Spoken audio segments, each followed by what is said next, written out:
angel. You missed your chance to be the prom queen, and so you turn into a wet dream,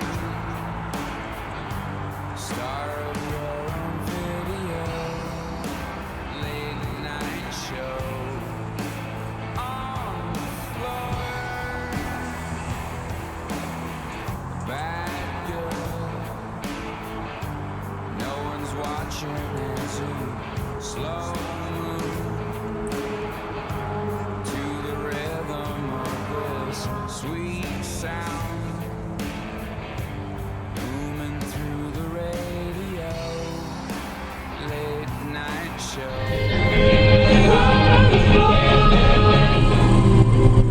Playing one great oldie after another. Concours de Lemons. That's right. How do we get?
That's mine. Oh, here he is. He's the guy responsible. Uh-oh.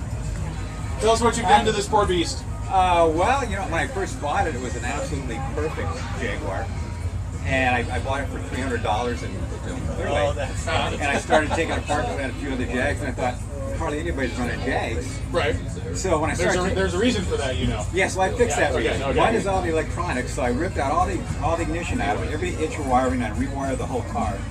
Then I built the 350 Chevy motor, which is now running a 350 Chevy. Okay, yeah, very And wise. the 350 Chevy is actually 200 pounds lighter than the 4.2 V8 big. Yeah. We lowered it all down by cutting the coil springs. It's got a V12 front end on it.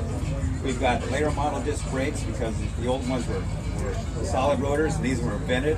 Gotcha. We rebuilt all the calipers. We took a V12 rear end, which is a posi unit, and slid it underneath there, fit perfect. Rebuilt the calipers again. We had no problem with the brakes, and the car weighs about 3,800 pounds. Now, when we ran at Sears Point, we did go through one complete set of brake pads, and they were $350 for the pads. Oh, man. So the brakes were working extremely well. Because it's a Jag, I got a nice piece of walnut wood. So I thought you gotta have a nice, you gotta have walnut, you gotta have a wooden dash, you know.